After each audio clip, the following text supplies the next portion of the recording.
Creando Puentes.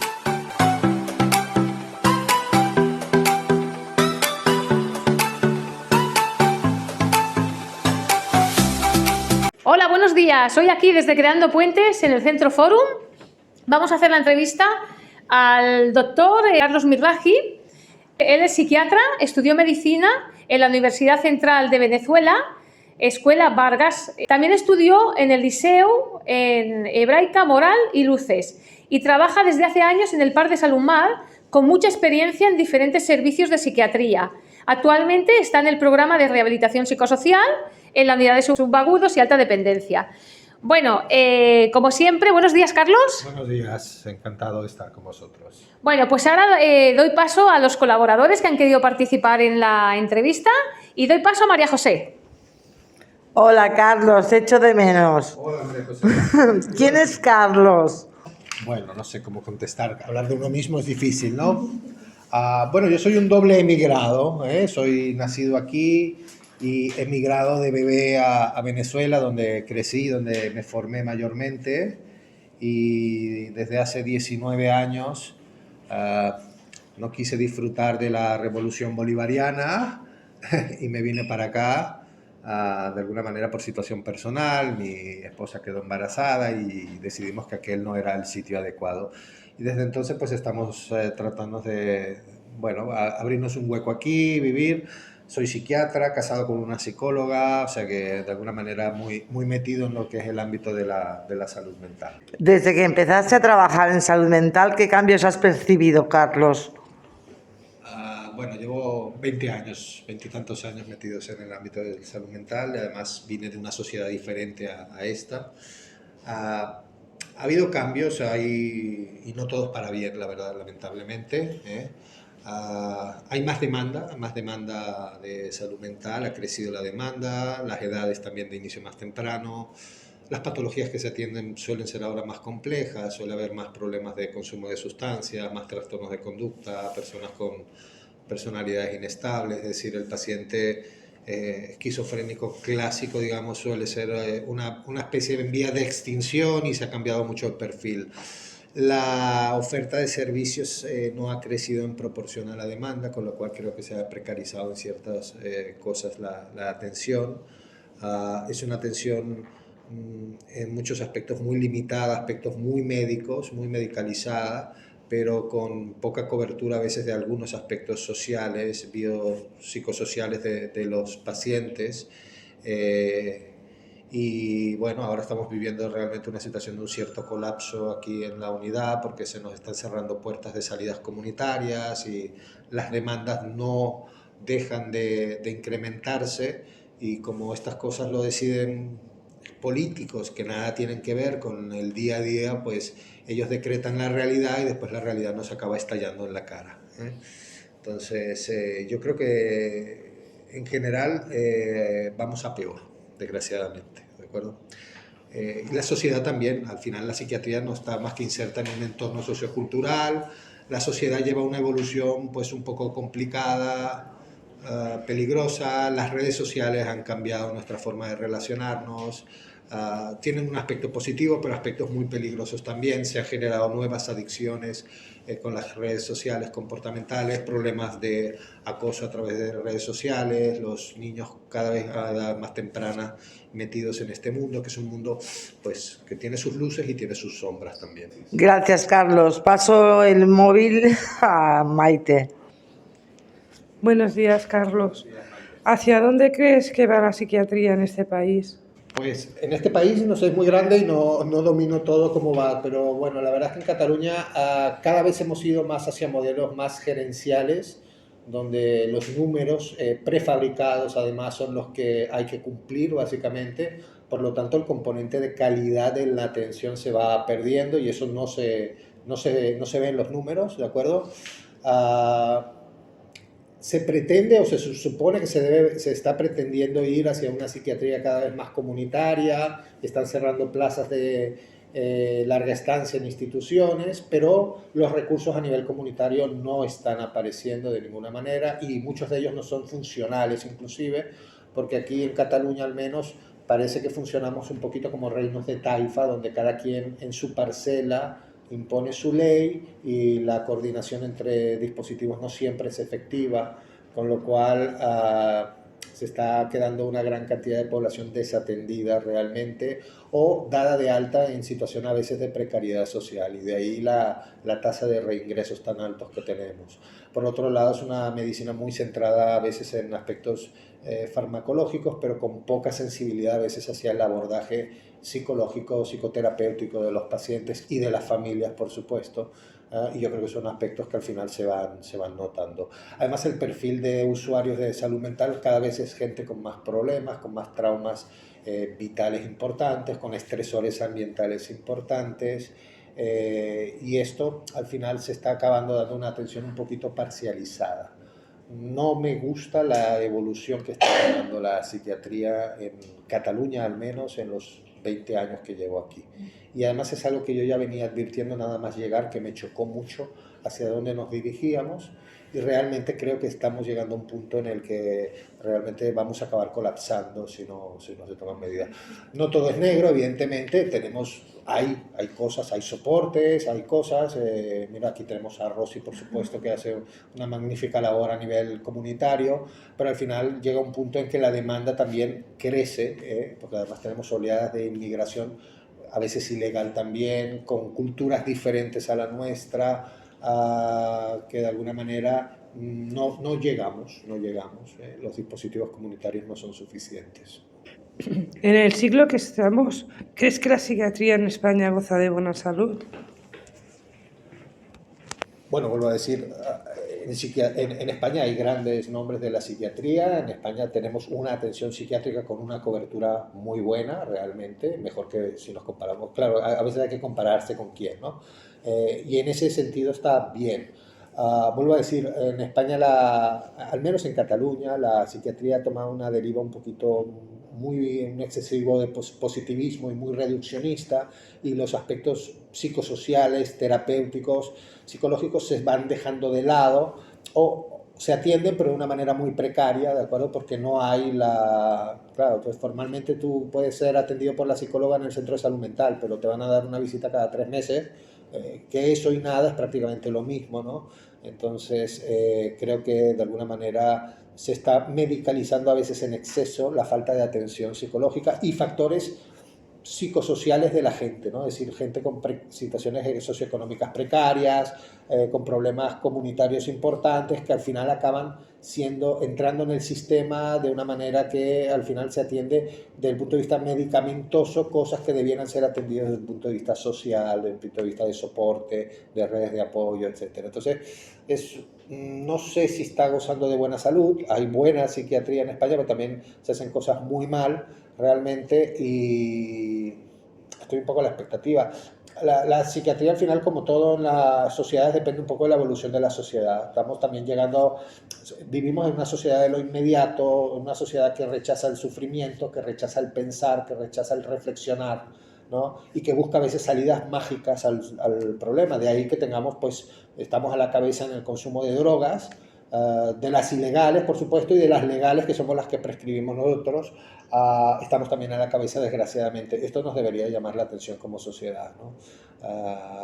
Deberíamos reflexionar un poquito hacia dónde vamos como sociedad en su conjunto, y después esa sociedad que decida qué psiquiatría quiere.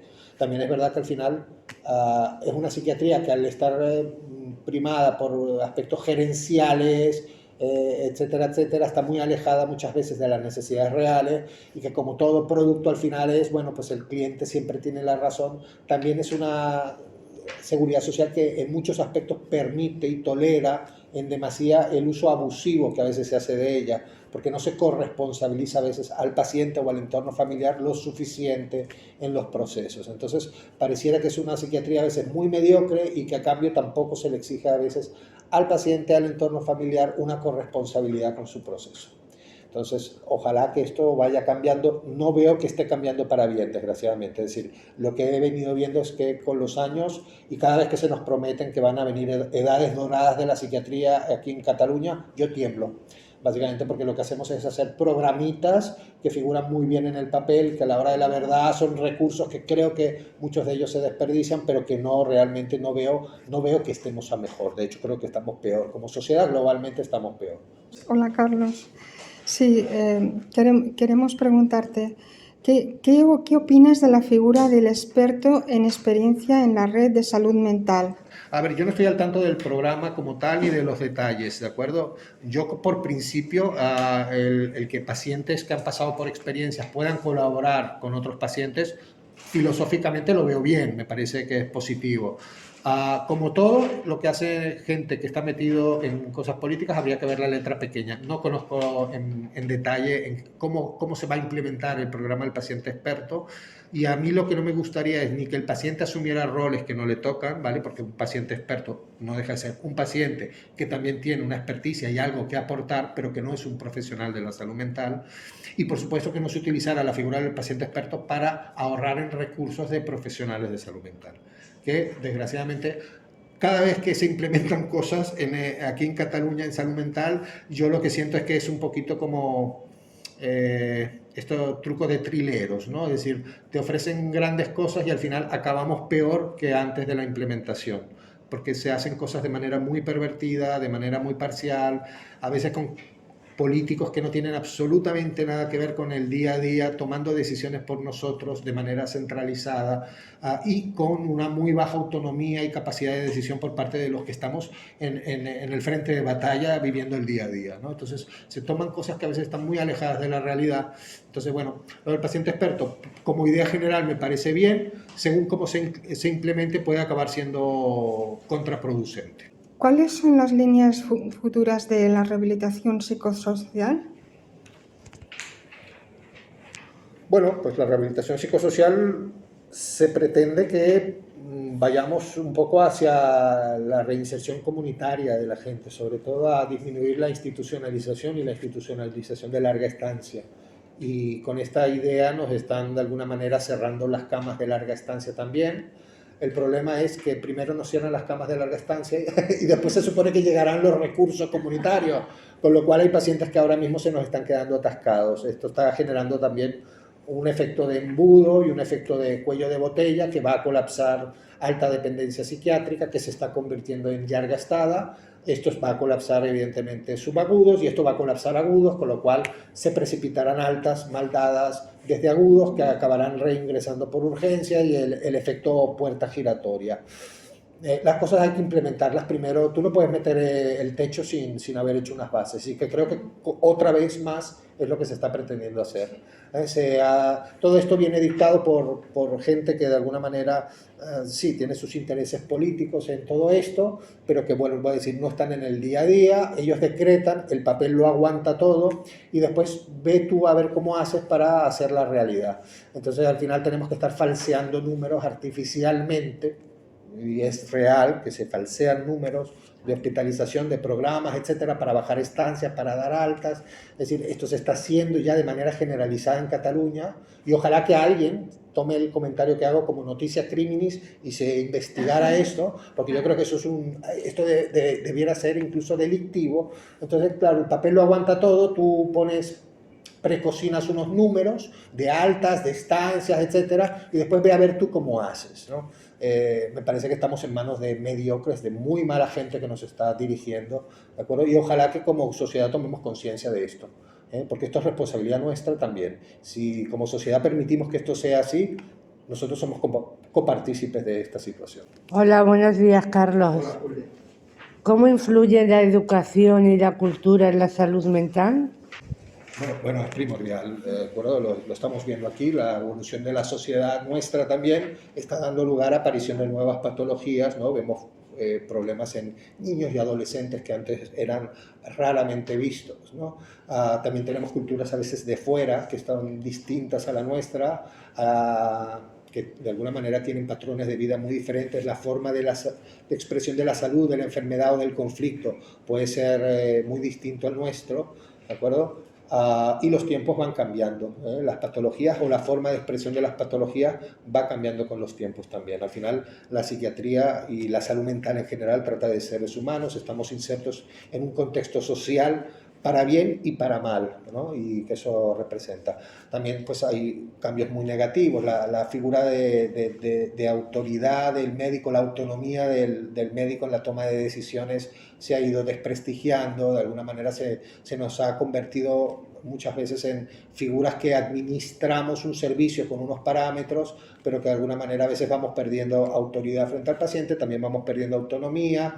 Entonces, al final, ¿qué pasa? Que se ha ido de alguna manera aumentando las agresiones a los profesionales sanitarios, etcétera, etcétera. La gente está a veces muy frustrada y es el profesional que da la cara, el que recibe las tortas, que muchas veces es el que menos culpa tiene de lo que sucede, ¿no? Pero al final el sistema está montado como está montado. Familia, amigos, redes sociales de apoyo, ¿qué importancia tiene en la mejora de las personas afectadas de una enfermedad mental? Es fundamental, la familia es fundamental, evidentemente es el núcleo social donde se desarrolla el individuo. Muchas familias a veces son muy disfuncionales y en ellas se han originado problemas mentales también, y muchas veces hay que trabajar con las familias de los pacientes para que de alguna manera, si tú tienes un paciente que ha enfermado en ese contexto familiar o social y lo aíslas por hospitalización y retorna y nada se ha corregido en el entorno donde vuelve, pues de alguna manera las posibilidades de que las recurrencias de su problema vuelvan a estar presentes son mucho mayores. Yo creo que habría que trabajar muchísimo con las familias, darles apoyo, evidentemente, pero también psicoeducación también, pero a lo mejor hay familias en las cuales se debería hacer un trabajo terapéutico más intensivo y más soporte, ¿de acuerdo? Las redes sociales son fundamentales, tener grupos de pares, socializar es fundamental en la enfermedad mental. Muchos pacientes graves se aíslan del mundo, quedan aislados. Algunos de ellos acaban viviendo prácticamente en la indigencia. Entonces, tener una red social de apoyo yo creo que es fundamental para todos en general, para nuestra salud mental. Hola, Carlos. Hola, Lourdes. ¿Cuáles son las bases necesarias en la infancia para fomentar la salud mental y emocional? Pues eso sería muy largo de hablar, pero evidentemente es importante primero que haya una situación socioeconómica al menos estable, no necesariamente opulenta, pero sí de una estabilidad sin graves privaciones, ¿de acuerdo? Trabajo, evidentemente. Entonces hay factores sociales externos a la salud mental que van a afectar, y evidentemente después el aspecto relacional de la familia donde este niño va a crecer, ¿no? Es decir, es importante que haya un clima de cierta armonía, no que no haya conflictos, porque en toda familia lo hay, pero que se ventilen de manera saludable, que el niño no esté expuesto ni a situaciones de abandono, de negligencia, por supuesto de abuso, es decir, cualquier tipo de abuso físico y sexual, que es una monstruosidad y ocurre muchas veces en los entornos familiares o cercanos. Y las problemáticas de pareja, que de alguna manera se mantenga a los hijos pues relativamente al margen y que no se los utilice de alguna manera cuando hay conflictiva de pareja, ¿no? Es decir, que unos padres, si tienen conflictos entre ellos, y todos podemos ser susceptibles de tenerlo, pues los traten de airear entre ellos, y si no es posible de alguna manera buscar ayuda externa, tanto de amistades como ayuda profesional, terapéutica, pero nunca meter a los niños en medio. Los niños, cuando son utilizados en las peleas entre los padres, al final acaban teniendo secuelas psicológicas para el resto de su vida muchas veces, ¿no? Entonces, un entorno básicamente de acompañamiento, un entorno de soporte, de estabilidad, ¿de acuerdo? Y donde no haya hostilidad o alta emoción expresada de manera inadecuada, y que se gestionen los conflictos que pueda haber, tratando de no meter al niño en medio. ¿Cómo se puede mejorar el nivel de la calidad de vida de una comunidad? Bueno, aquí también tendríamos que entrar en respuestas muy complejas que podríamos estar hablando horas, ¿no? Pero al final hay muchos aspectos, desde la higiene, por ejemplo, el no tolerar determinadas conductas incívicas en una comunidad, que por ahí se empieza a degradar, ¿de acuerdo? La delincuencia también aparece más cuando hay desorden, cuando hay sensación de falta de autoridad. Y después, por supuesto, hay factores socioeconómicos, empleo bien remunerado, no pagas a todo el mundo a tutiplén, ¿no? Que desgraciadamente hay un gran componente de clientelismo político y de alguna manera yo creo que esto al final degrada la vida comunitaria. Yo creo que empleos bien remunerados, redes sociales de apoyo, por supuesto que sí, centros comunitarios, disponer de espacios verdes, ¿no? Disponer de espacios deportivos también, espacios culturales también, vida comunitaria, yo creo que es fundamental. Y dar espacios, que es triste que a veces la gente tenga que medicalizarse para obtener espacios de ayuda, ¿no? Es decir, al final debiera haber mucha más atención por psiquiatras y psicólogos. Que los psiquiatras también deberíamos tener más formación y más sensibilidad por lo psicoterapéutico, digamos, por trabajar con las personas y no todo llevarlo al plano de la medicalización, y más soporte hablado y más sitios donde poder gestionar a veces conflictivas personales o comunitarias o familiares, ¿no? Pero yo creo que al final es un conjunto de cosas que desgraciadamente están insertas también en la dinámica del país, ¿no? Es decir, al final hay factores que exceden el ámbito de la salud mental que afectarán, por supuesto, la salud mental de la comunidad. En tu vida profesional, dentro de la rehabilitación psicosocial, ¿qué experiencias te han impresionado más o han sido más gratificantes para ti a nivel emocional? Bueno, a ver, sobre todo son gratificantes cuando logramos la reincorporación plena de personas que han llegado a estar realmente en una situación muy precaria a nivel psiquiátrico, e incluso a veces retornan un poco al nivel previo a su descompensación, pero también hay casos en los cuales de alguna manera la descompensación acabó siendo una alarma de una situación de base muy grave, y cuando se puede llegar a trabajar, cosa que cada vez desgraciadamente parece más difícil. Yo no quiero que nos desensibilicemos ante estas cosas, pero al final nos van marcando números, etiquetas, objetivos, que al final, pues si quieres números tienes que sacrificar otras cosas, ¿no? Pero cuando se puede trabajar con tiempo y con recursos, por supuesto, porque el tiempo sin recursos no sirve de nada, lo que es enquistar el problema, pero si se puede trabajar con tiempo y con recursos, en profundidad, en aspectos más allá del diagnóstico, más allá de la enfermedad, más allá incluso de la familia, algunos aspectos comunitarios de las personas, y a veces logras de alguna manera también mejorar sustancialmente, incluso a niveles previos al ingreso, la situación de la familia, de la persona, del paciente, ¿no? Y ver a un paciente que llegó a ingresar y a estar en malas condiciones y verlo pues funcionando, rehabilitado, colaborando, a veces participando, ver a veces a los pacientes que después vienen, después de haberles dado el alta hace tiempo, hace años, y verlos por aquí, pero ya no reingresando, que esto sí que es muy lamentable, sino viniendo aquí a colaborar en las actividades comunitarias de Rosy, colaborando con otros pacientes, pues son cosas que de alguna manera resultan muy gratificantes. Como tocas el piano y has estudiado música, te preguntamos qué relevancia tiene la música en las personas para mejorar su salud mental. El piano lo tocaba. Hace rato que el piano y yo, pobrecito, no tenemos relación. Lo lamento además, en parte falla mía, en parte también dinámicas personales, familiares, porque al final el tiempo es el que es. No, yo creo que la música es fundamental, ¿de acuerdo? Primero que es universal, toda cultura tiene su lenguaje musical. La música, la estimulación musical temprana, para comenzar, ayuda al desarrollo intelectual de los niños, eso está probado. Música culta, por favor, nada de reggaetón, ¿no? Eso no es música, eso es ruido, y si me cae una demanda por ello, me da igual, eso es así, es mi opinión. Pero yo creo que al final, desde el punto de vista cognitivo, es un estímulo más. Desarrolla actividades motoras los niños, desarrolla las capacidades matemáticas, incluso el oído, etc. Pero además la música es una vía de expresión importantísima. Yo creo que es una vía de canalizar sentimientos, de desestresarnos, de desconectar a veces sanamente de la realidad, A veces tenemos desconexiones muy artificiales y muy artificiosas de la realidad que no van a ningún lado, ¿de acuerdo? Entonces, pero ponernos a escuchar a veces música y tocarla, quien la pueda tocar, por supuesto que sí, que es como todo arte, enaltece y eleva a la persona, y es una vía también de sublimación muchas veces de conflictos psicológicos, también como toda forma de expresión artística. ¿de acuerdo?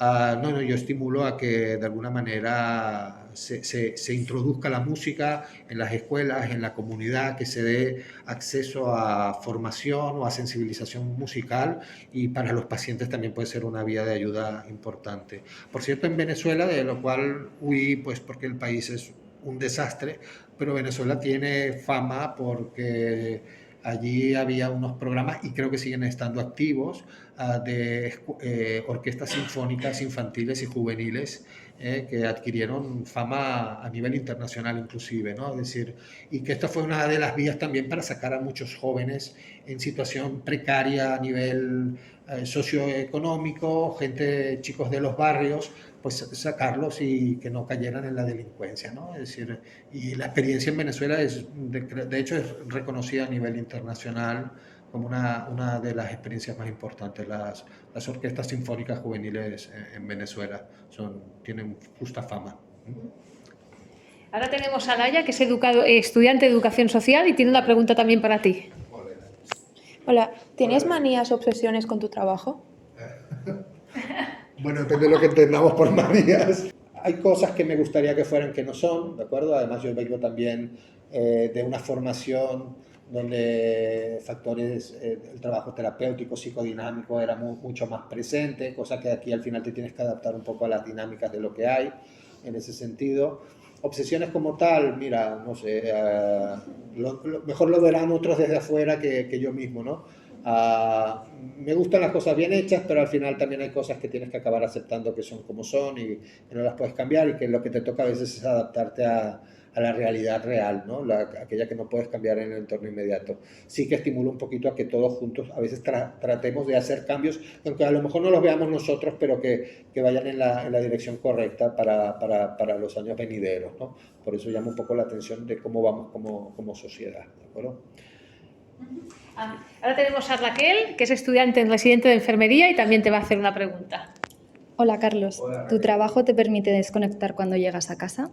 Lo intento, más o menos. Al final, ya te digo, estoy casado con una psicóloga, que también ella trabaja en la pública, yo también trabajo en la pública, los dos hacemos algo de privada, entonces quieras que no, al final se acaba uno metiendo, porque además nos gusta, ¿no? Es decir, la parte estamos por vocación, porque nos ha gustado la salud mental. Entonces, claro, quieras que no, acabas muchas veces, al ser los dos del gremio, es más difícil desconectar, ¿no? Si estuviera casado con una ingeniera, pues probablemente en aspectos profesionales no tendríamos tanto de qué hablar. Aún así, yo trato a veces de que esto tampoco intoxique en exceso, ¿no? Y de que tratemos de hablar de otras cosas, incluso a veces si ella se pone mucho, pues también le digo, pero a veces también lo hago yo. Es decir, yo trato, y con los años quizá también cada vez más, un poquito de salvaguardar un poco mi ámbito privado, mi vida, mis hijos, otros problemas que hay en la vida, porque si no, esto puede acabar siendo intoxicante. El mundo de la salud mental es muy bonito, pero es muy duro realmente, y uno también tiene que saber guardar una distancia adecuada y saber desconectar y salir de él, porque si no te acaba de alguna manera comiendo y quemando. Hola Carlos de nuevo. Hola, María José. Un mensaje para los futuros psiquiatras de hoy. Que se armen de paciencia. Vale, que se armen de paciencia. Primero que sean sensibles, evidentemente. Esto es un área de la medicina particularmente donde la sensibilidad, todas lo son, pero hay algunas en las cuales es mucho más evidente, y psiquiatría es una de ellas, en las cuales quien se dedica a esto tiene que de alguna manera tener sensibilidad por el ser humano, interés por el ser humano, y deseos de escuchar y un aspecto humanista importante. Después que se formen bien, yo creo que la formación en general es precaria, en Cataluña al menos, no sé, creo que hay zonas de España donde es un poco distinta, pero aquí en Cataluña la formación es muy precaria, muy orientada hacia lo biologicista, con poca cabida de otros modelos también explicativos y terapéuticos, además de la salud mental, con lo cual está bien que estén abiertos a otras experiencias, que no se queden solo con lo que se les da, que busquen formarse por su cuenta, hacer posible, que esto es algo que no siempre se hace y se ve con buenos ojos, que busquen también su propio espacio terapéutico, al menos durante la formación, porque al final entenderás mejor a un paciente cuando tú también has pasado por procesos personales de terapia. Entonces hay que estar un poco sensible a estas cosas, y aquí desgraciadamente no se está. Entonces yo les digo mucho a los residentes a veces que busquen formación externa, también complementaria a lo que les dan aquí y que estén abiertos a conocer otras cosas. Yo creo que a veces es bueno también conocer cómo se trabaja en otros sitios para poder comparar. Aquí hay cosas, hay puntos fuertes, cómo hacemos las cosas, pero hay puntos débiles también. Y en otro lado pues será distinto. Entonces yo creo que uno tiene que estar también inmerso en esto, vivir a la experiencia, sobre todo quien es joven, que esté dispuesto. Yo ya estoy viejo, ya hice maletas una vez, ya me da pereza, pero quien es joven y tiene la oportunidad que conozca mundo, y en el mundo de la psiquiatría también hay muchos mundos diferentes, muchas maneras de hacer las cosas, y hay que estar abierto a eso, a conocer cosas y abrirse a experiencias y a formar. Te paso otra vez a María José, que creo que tiene una sorpresa. Bueno, yo quería, antes de la sorpresa, hacerte una pregunta. Lo has dicho tú, lo que pasa es que me gustaría que explicaras con un poquito más de profundidad. ¿Cuál fue el motivo por el cual te dedicaste a esta profesión? Pues es difícil, al final todo depende un poco de posiciones ante la vida, ¿no? Yo me formé como médico, yo no tenía claro cuando empecé como médico por dónde me orientaría. Al final hay cosas del modelo, por ejemplo, en la parte quirúrgica, donde uno ve actuaciones un poco alejadas del paciente como tal, ¿no? Donde ve como son perfiles, ¿no? Cada quien va buscando su perfil en la vida. Yo era de un perfil más orientado hacia las ramas médicas, pensaba en medicina interna, pero también me gusta indagar, me gusta preguntarme, hacerme preguntas sobre el ser humano, ¿no? Y yo creo que la psiquiatría te ofrece esta oportunidad, ¿no? No todas las preguntas tienen sus respuestas definitivas, pero de alguna manera me interesa la salud mental, me interesa la esencia y la naturaleza de los seres humanos, tanto los aspectos buenos como los aspectos oscuros de nosotros, ¿no? Y al final también todo el mundo, como quien más, quien menos, todos tenemos nuestras pequeñas heridas infantiles que curar de alguna manera. Entonces, el pasar por psiquiatría, el pasar por experiencias terapéuticas, etcétera, etcétera, pues de alguna manera creo que nos hace un poco más sensibles y mejores personas en ese sentido. Como hablas del ser humano, ¿qué piensas? ¿El ser humano nace bueno o se hace malo? No, yo creo que el ser humano al final tiene ambos aspectos, es decir, pero de alguna manera depende mucho también las vivencias, sobre todo primarias, a las que esté sometido, ¿no? Es decir, todos tenemos elementos de potencial de rabia, todos tenemos nuestro narcisismo, nuestro egocentrismo, pero aprendemos de alguna manera a compartir en base a la gratitud, a las experiencias positivas. Entonces, claro, si el ambiente ha sido muy, muy deprivativo en muchos aspectos, es mucho más fácil que de alguna manera no haya contrapesos a esos aspectos humanos, animales que todos tenemos, impulsivos, es decir, tenemos impulsos amorosos e impulsos agresivos todos.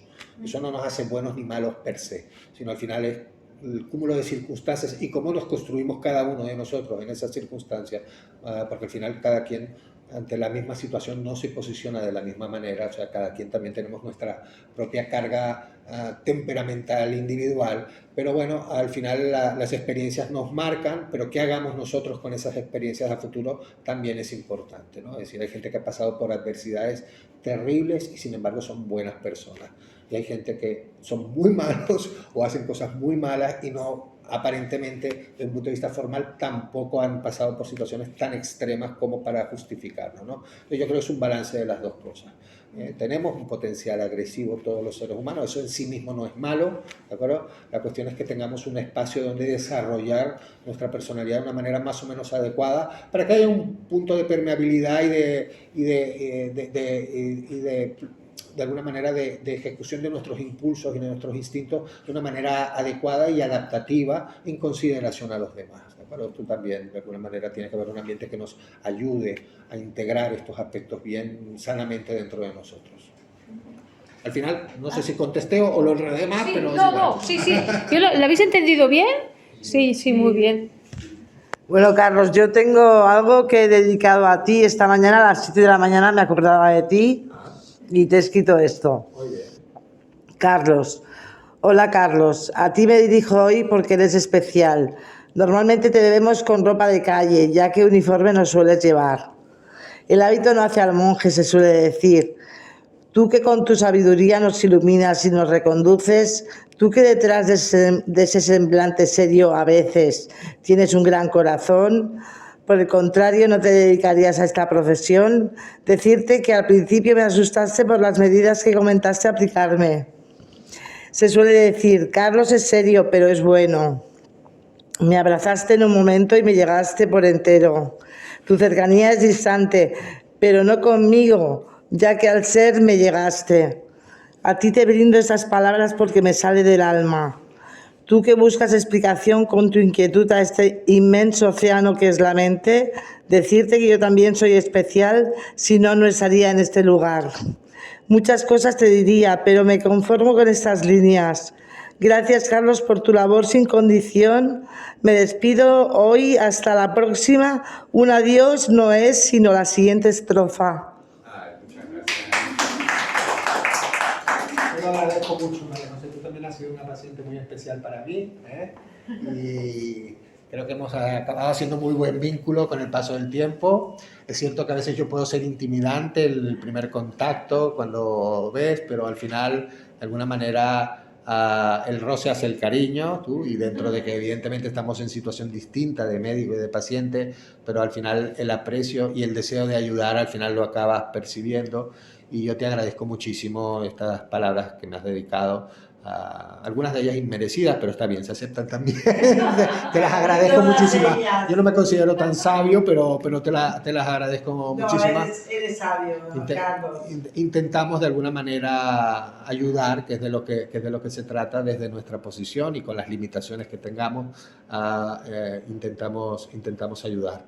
Y yo te deseo muchísimo, primero no verte ingresando nuevamente, pero sí verte aquí, digamos, colaborando también como una figura externa con Rosy, con nuestros pacientes, porque eres una persona muy valiosa que tienes muchas cosas que aportar, y espero que algunos de vosotros que os suméis también a ellos. A Carlos también lo conozco, que estuvo hace años aquí ingresado con la doctora Oreja, y lo veo aquí ahora participando en las actividades. Me gusta que haya pacientes a los cuales se les vuelva a ver la cara, pero sin reingresar, es decir, siempre de alguna manera en las actividades externas de la unidad, y que mantengáis ese vínculo afectivo con la institución, que también os ha dado, pues, de alguna manera ayuda en vuestro momento, y eso que habrá habido experiencias, pues de alguna manera, algunas veces ingresos involuntarios o ciertas situaciones restrictivas, y aún así que podáis guardar un cariño hacia la institución. Me alegro muchísimo y te agradezco muchísimo tus palabras. Gracias, Carlos. Me ha encantado la entrevista. Te explicas de forma maravillosa. Eres extraordinario. ¿Cómo hablas, Carlos? Bueno, a mí me gustaría preguntarte un poco, al final, siendo del PSMAR, estuviste mucho tiempo en el CAEN, ¿no? Sí. ¿También? ¿Ves alguna diferencia del CAEN aquí en el Fórum? Sí, son ambientes distintos. También eran épocas distintas. Es decir, yo estuve en el CAEN, cogí también un trozo, digamos, de cuando era la Diputación. Por lo tanto, aquello era un servicio impropio de la Diputación, y éramos una especie de hijo no querido y tolerado, ¿no? Para bien o para mal se desentendían bastante de nosotros. También tenía el CAEN en aquel momento esa tradición un poquito de casi que de beneficencia, con lo cual habían pacientes muy manicomiales, había gente que tenía más edad que la mía, o sea, más años que los que yo tenía de vida viviendo ahí en el CAEN, ¿vale? Es decir, tenía también aquellos aspectos manicomiales, digamos, de la antigua usanza. Esto se está ahora tratando de quitar, digamos. Por contra, pues teníamos un entorno muy bonito, aquello era muy familiar, porque al final, como quedan allá arriba, pues estás perdido, tienes que comer allí, comes allí, te ves siempre con gente en la hora de la comida. Había un ambiente familiar también, había gente de muchos años, había gente con muchos vicios también, digamos, de funcionamiento, porque eso es lo que hay, ¿no? Estas instituciones un poquito aisladas se convierten un poco en microcosmos, ¿no? Toribera tiene cosas buenas y cosas malas. El entorno es precioso, queda lejano y es poco accesible a nivel de transporte público, al menos es incómodo de llegar a él, y queda lejano. Aquí en el Fórum, pues de alguna manera el edificio es más moderno, es amable, la unidad esta es amable como tal, la unidad de subagudos es muy grande, es muy moderna, está muy bien como unidad de hospitalización, y además es semiabierta, y eso está muy bien. El entorno externo no es tan bonito como el de Torrevieja, evidentemente, ¿no? Estamos aquí en un entorno urbano, donde además aquí a menos de 50 metros pues se venden tóxicos, ocurren cosas. Yo vengo muy temprano, suelo venir a 7 y poco de la mañana y ya estoy por aquí. Más de unas veces he visto los furgones de los mozos de escuadra aquí en la esquina, porque hay jaleos, hay problemas. Entonces, bueno, tiene sus ventajas el estar tan cerca de la comunidad, porque para vosotros también es mucho más accesible ir aquí al vivero, ir a todas estas cosas, ¿no? Está muy bien. Y después tiene sus contrapartidas negativas, como todo en la vida, ¿no?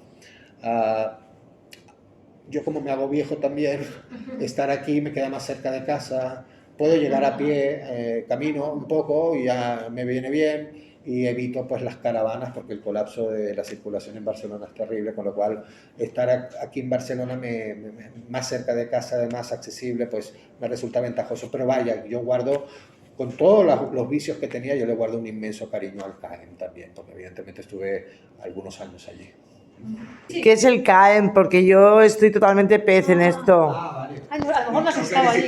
Porque lo di por asumido. Claro. No, el CAEM es los centros asistenciales Emili Mira, que están en Torrevieja, en los terrenos de la Diputación, ¿vale? Vale, pues ese es el CAEM. Lo que pasa es que el CAEM son las siglas, Centros Asistencials Emili Mira. ¿Vale? Vale. ¿De acuerdo?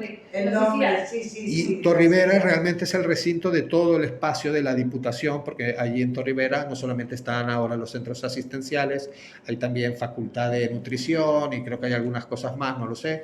Entonces, pero digamos, se le llama Torrevieja genéricamente, pero son los centros asistenciales Emili Mira, ¿vale? Pues a eso nos referíamos. Perfecto, gracias. ¿Echas de menos Venezuela?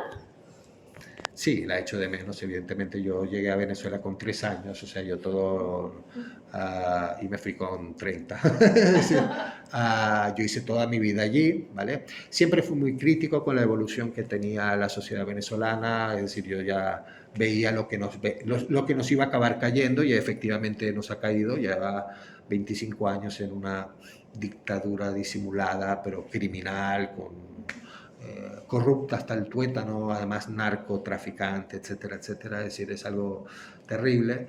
Veo cosas preocupantes en España, porque veo una evolución también muy negativa y una gran degeneración social.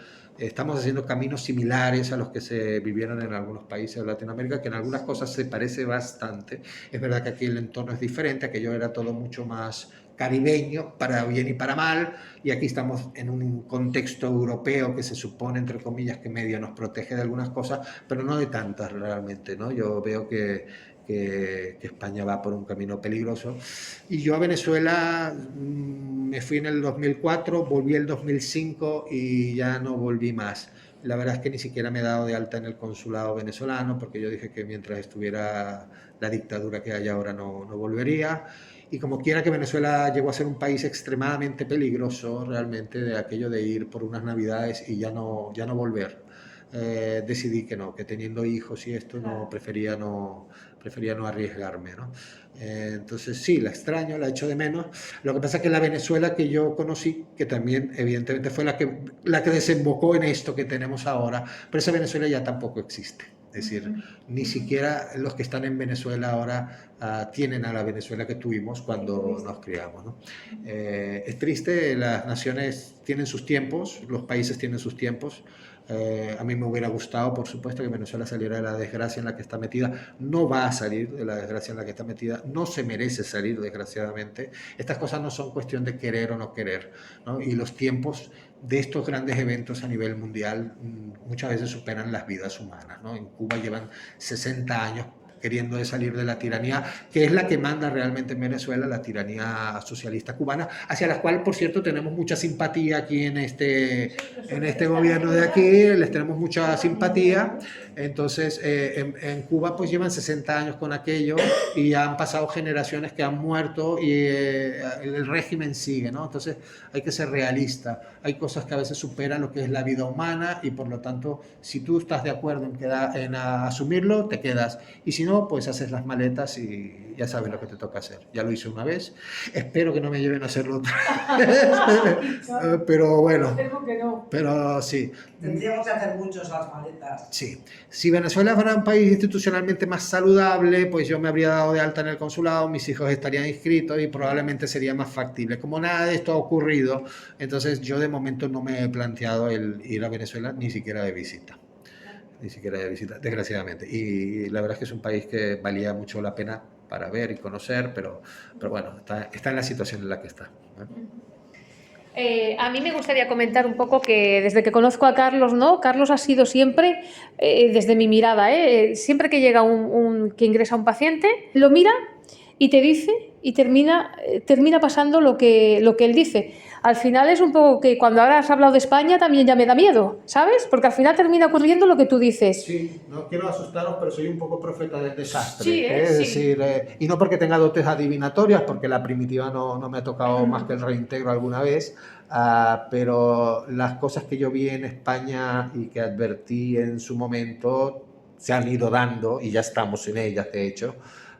Y yo las veía con preocupación en el 2005. Ahora ya que los asumimos con naturalidad porque estamos insertos. La ventana de Overton, aquello que se llama, ¿no? Es decir, se nos ha ido moviendo y hemos ido aceptando y tolerando cosas que creo que hace algunas décadas hubiera sido imposible de tolerar, incluso aquí en España, ¿de acuerdo? Y yo creo que al final hay cosas que solamente con adivinos no somos nadie y a veces ocurren imponderables. Uno no controla muchas cosas que ocurren, ni menos en el poder, pero sí que hay dinámicas que uno puede ir analizando, ir viendo por dónde van a ir los tiros, ¿no? Y las dinámicas que llevamos en España es preocupante. La que llevaba en Venezuela es que era preocupante, era evidente que iba a acabar como acabó y además que no se iba a salir de eso que tiene ahora Venezuela en décadas, porque yo lo dije, por eso hice las maletas, ¿no? Es decir, yo decidí que aquello ya daba de sí lo que daba de sí, que como el chavismo me sobreviviría a mí a nivel de etapa de vida, que mejor que yo fuera haciendo mi vida por otro lado, ¿no? Y aquí, pues, bueno, la situación política es complicada realmente. Yo creo que estamos como sociedad yendo por un camino peligroso y ojalá no tengamos que lamentarnos, pero yo estoy preocupado de cómo va Occidente en general, pero España en particular, ¿de acuerdo? Sí. Luego también quisiera decir, yo conocí al Carlos, él no me conocía a mí, ni creo que se acuerde. En los cambios en el CAEN, yo estuve una época cuando cambié a agudos, estuve en agudos, yo no sé si estabas de noche o era en el cambio de guardia, ¿puede ser? Puede ser. Y me acuerdo que tenía el detalle siempre de quedarse un buen rato con los profesionales hablando. Siempre ha cuidado mucho a los profesionales. Luego también quiero decir que en un principio con los pacientes, cuando ingresan, das el perfil de que seas muy duro, pero luego tiene esa parte tan humana y tan dulce, ¿no? Luego es muy humano, emotivo. Y esto, la gente que se ha ido de alta, todos me lo corroboran, todos, ¿a que sí? Sí, bueno, yo en mi poesía lo he dicho y a mí me asustó porque quería ponerme una fundación, quería incapacitarme, no, pero ya hablabas de similitudes, de soportes y yo me asusté. Porque paso al Carlos. En psiquiatría hay términos que según cómo se apliquen asustan mucho, pero que no lo son tanto, ¿no? Es decir, no es incapacitar, que eso suena muy feo, son medidas de soporte, etcétera, etcétera, que para algunos pacientes, pues evidentemente son más que necesarias, ¿eh? La verdad es que a veces suena feo, ¿no? Y la gente le coge, a veces se aferra, igual que yo que sé, la terapia electroconvulsiva, a la gente le asusta cuando uno lo habla, ¿no? Y parece que ofrecerle a alguien terapia electroconvulsiva, algún paciente sale espetado para aquí, el doctor me quiere electrocutar, ¿no? Y no es para nada, no es para nada eso, ¿no? Es decir, de alguna manera hay cosas que en psiquiatría, en el ámbito de la salud mental, pues hay cosas que pueden sonar un poco ahora, evidentemente se dan explicativamente, pero claro, la gente también las vive, cada quien como las vive desde su perspectiva. Y después hay cosas que con el tiempo uno se va dando cuenta que no era para tanto lo que yo creía, etcétera, etcétera. Sí, yo tengo una entrada, yo soy en eso muy poco venezolano, no soy tan dulce y tan meloso como los venezolanos, nunca lo fui, ¿no? Al final soy, de alguna manera, además soy grandote, tengo este puesto un poco serio, este rictus, ¿no? Pero con el paso del tiempo, de alguna manera, se dan cuenta que de alguna manera pues soy abordable y intento ser comprensivo y cercano con la gente. siempre desde la distancia profesional, evidentemente, pero de alguna manera intento, porque yo entiendo que al final esto del el tratamiento de un ser humano al final solamente se puede hacer desde la sensibilidad de otro humano, ¿no? Es decir, prescribir pastillas, quien más quien menos, todo el que haya hecho el posgrado lo puede hacer, pero llegar un poco a acceder al mundo de un ser humano y que muchas veces está muy dañado, muy dolido, muy herido, y tratar con cierta sensibilidad de no hacer gran daño y tratar de ayudar a reparar, pues esto es difícil, no es fácil, ¿no? Entonces, por lo tanto, tienes que acabar llegando. Bueno, yo me alegro que tú de alguna manera te hayas encariñado tanto conmigo, María José. Lo mismo digo, me diste un abrazo que casi me dejas sin sentido. Oye, hay una pregunta que no la has dicho, que siempre se lo dices a todos los entrevistados. Bueno, sí, Rosy, yo le he preguntado que por qué escogió esta profesión. Pero si volvieran a hacer, Si volvieras a nacer, ¿qué harías? ¿Harías lo mismo? psiquiatra. Pregunta difícil, porque de alguna manera tiene mucho sinsabor ser médico, y más en los entornos donde yo me formé y viví como médico. Es decir, en Venezuela la situación económica de un médico era realmente precaria, pero muy precaria. Y en España no es que sea para echar cohetes, es decir, los médicos a día de hoy hemos perdido mucho el prestigio social que antes teníamos. Incluso hay momentos en los que hay médicos que son objeto de agresión, etc. Y también es verdad que los médicos en España en general no estamos bien pagados, estamos por debajo de otros países europeos, que a su vez están por debajo de otros países, ¿no? No es una profesión fácil, por lo tanto no puedes llegar a ella, y menos si te dedicas a esta parte más médica o más psiquiátrica. Otra cosa es que te dediques a, yo qué sé, cirugía plástica, otros aspectos que pueden ser un poco más lucrativos, pero quien se dedica a esto se tiene que dedicar por vocación. Por lo tanto, hay que estar dispuesto a tener sinsabores, a no, de alguna manera, renunciar a ciertas...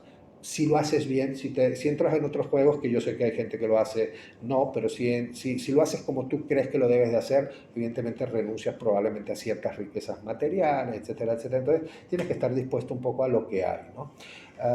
¿Lo volvería a hacer? Mira, no lo sé, es muy difícil de saber, ¿de acuerdo? Es decir, porque al final las decisiones se toman también con unas expectativas, y a posteriori uno ve lo bueno y lo malo de las decisiones que tomo. No me arrepiento de ellas, ¿eh? Es decir, ahora lo volvería a hacer, pues probablemente sí, pero no estoy seguro, ¿no? Es decir, sabiendo lo que sé, a lo mejor cogería otros caminos un poco más sencillos y más gratificantes, pero no lo sé, ¿eh? No te puedo decir al final qué primaría.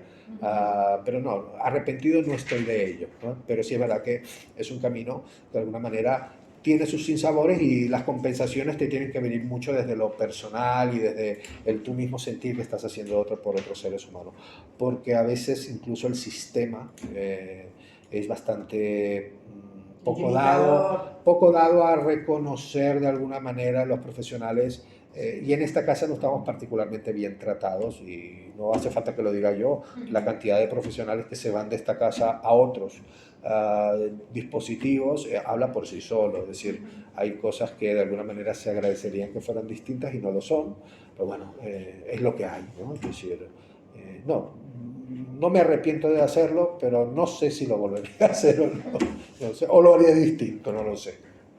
Bueno. Pues yo desde aquí decirte que no te vayas, ¿no? Que no te vayas de la casa nunca. Y, no, oye, no me odies tanto, yo me juego en una primitiva así. Bueno, pues desde aquí, Creando Puentes. La radio que llega a toda la gente.